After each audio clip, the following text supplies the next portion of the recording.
بەڵێ ئێستاش گفتوگوی بابەت یەکەم لەگەڵ میوانەکەمەکەم کە بە سوپاسەوە لە شاری دووهۆک بەڕێز ئەحمەد جەمیلم لەگەڵایە بەڕێوبەری گشتی کشت و کاڵی دۆک هەڵبەت تەوەرەکەمان لەسەر کێشەی وەرگرتنی گەنمی جوتیارانە. ئایا ئەم کێشەیە ساڵ لە دوای ساڵ بەردەوام دەبێت یاخود چارەسەرێکی بنەڕەتی بۆ ئەدۆزرێتەوە؟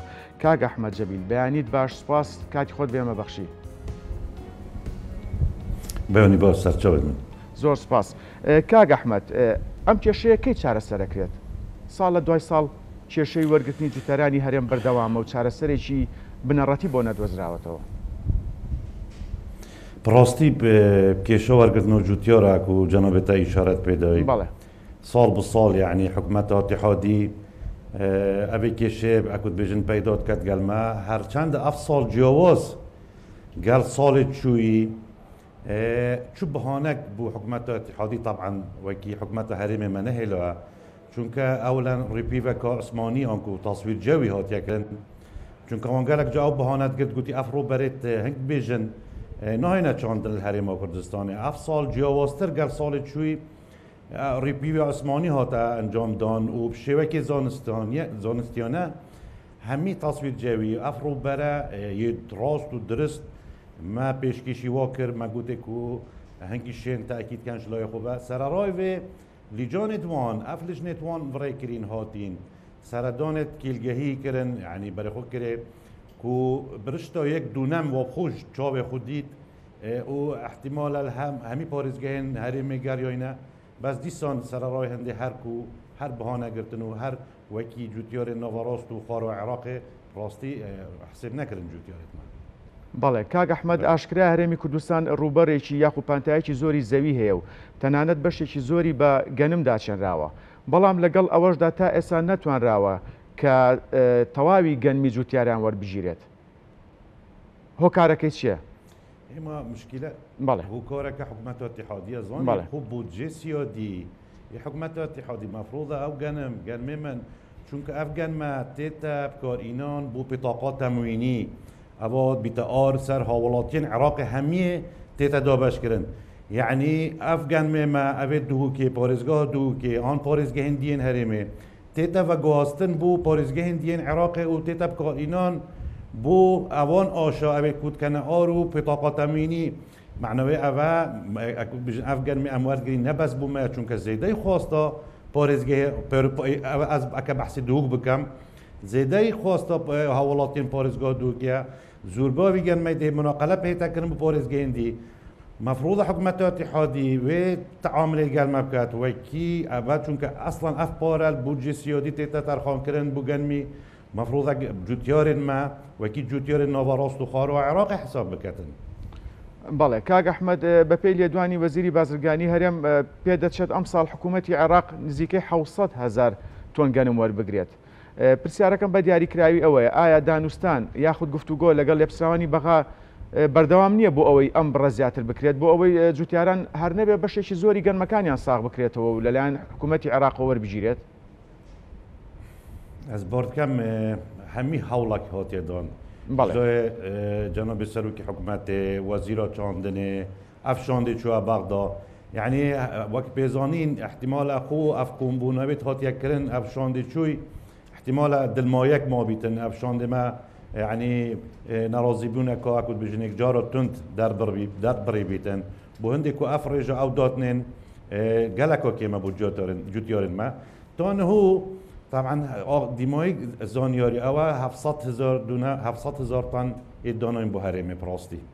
بەڵێ کاک ئەحمەد، ئەگەر گفتوگۆکان بەو ئاراستەیە نەڕوەکە خواستی هەرێمە مەبەستم لەو ڕێژێ زیاتر وەرنەگیرێت لێپسراوانی وەزارەتی کشت و کاڵ یاخود یەکە ئیداریەکان لە هەرێمی کوردستان بیریان لە پلانێکی کە نەکردوێتەوە ئالتەرناتیڤێک یاخو بەدیلێکی تر نییە بۆ مەبەستە بۆ ساختنەوەی گەنمی جوتیاران؟ بەڵێ ئەس ڕاستی ئەبخۆ حکومەتە هەرێمە کوردستانێ دوو کۆمپانیên کارتی تایبەت بەرینوکە گرێبەستێک گەل هاتیە گرێدان پێدویە ئەو گەنمێتمینتەوە ئەبێ جوتیارە ئەو هەردوو کۆمپانی خولێ بکەنە خوددان و وەرگرن ڕاستی بەس با کۆدیبچی بەهاهێتە وەرگرتن و میکانزم ڕاستیاتانوکە نەهاتیە دیارکردن.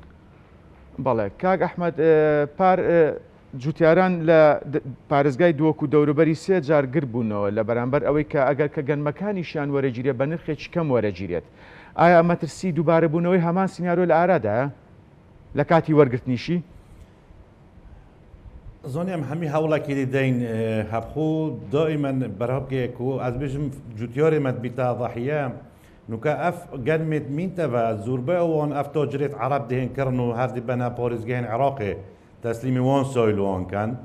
ئەم هەمی هەوڵێکی دەین و وەلی نەهێتوەکی پار تو زۆنی کەس چوو کەسی پێچی نابێتن 750 نوکە کە تو بەرهەبکێ گەنمی سعرەوەی عالمی احتیمالە 230 حتا 240 دلارە. يعني حكومة العراق وكي بال پشتی بو جوتياران نزيكي 500 شتك دلار آورد گريتن بر هندي زاني كاس بيچنا بيتن اف بري هنداي گنمي زور فوار گريت راستي يعني سرمایه کی گلکی زور پید ویتن جا ام هیوینه ان شاء الله او سيناريو دوباره نبيت. بله همي حوله کی دیدن کو دوباره نبيت. بله ئێمەش بە هیوان کاک ئەحمەد پار گەنمێکی زۆر لە سایلۆکان مایەوە ئەگەر ئەم ساڵیش بە هەمان شێوە ئەو گەنمە بمێنێتەوە دواتر چیلی ئەکرێت یعنی چارەنووسی ئەوەی کە لە سایلۆکان ئەمێنێتەوە هیچ پلانێکەیە هیچ ڕێوشێنێک بۆ ئەمە گیراوەتە بەر؟ بسیارەتان زانم ئەکە گەنم سایلۆ ما بیت ئەو نەتابعیمە ئەو بەلکو وەزارەتە کۆدیە هەی وەزارەتە بازرگانی گرێدای پوان بەیە بڕاستی ئەوێت سایلۆ هەکە ما بیتن. بەڵێ کاک ئەحمەد بیر لەوە نەکراوەتەوە بەشێک لەو گەنمەی جوتیاران هەناردەی دەرەوە بکرێت ئەگەر لە داهاتووشدا بێت بۆ نمونە؟ هەناردەی دەرێ گوتە برای خۆ زانی بەڵێ سعرە عالمی یا گەنمی کە تو بەرێ خۆ بکێ دیفنس بۆ پروتینێ یعنی 220 دلار دەست پێت کات احتیمال هەتا باشترین گەنم ئەوێ رووسیان یا ئەمریکیان ئەوێ ئوکرانی هەتا 240 دلارە يعني ما تو احتمالا بما بوجودياري اف بالپشتیا حکومت دکت او بهای کیم بیتم راستی. بەڵێ کاک ئەحمەد لەبارەی گەنمەوە چۆن هەماهەنگی کراوە بۆ نمونە لە پارێزگای هەولێر چەند وەرەگیرێت لە دووەک چەند وەرەگیرێت لە سلێمانی چەند وەرەگیرێت ئایا جیاوازی هەیە لە وەرگرتنی گەنمەکە لەلایەن عێراقەوە بە پێ ڕێژەیە؟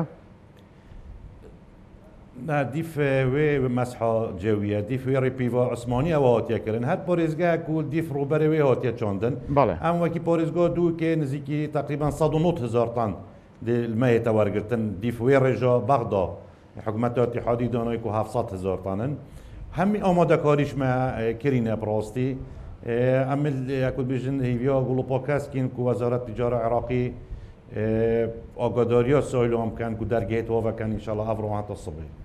بله کاک ئەحمەد بێ لە وەرگرتنی گەنم لەلایەن حکوومەتی عێراقەوە بەروبوومی کشتتوکاڵیتر چیمانەیە کە بۆ نمونە لەلایەن عێراقەوە وەربگیرێ یاخود ڕەوانەی دەرەوە بکرێت؟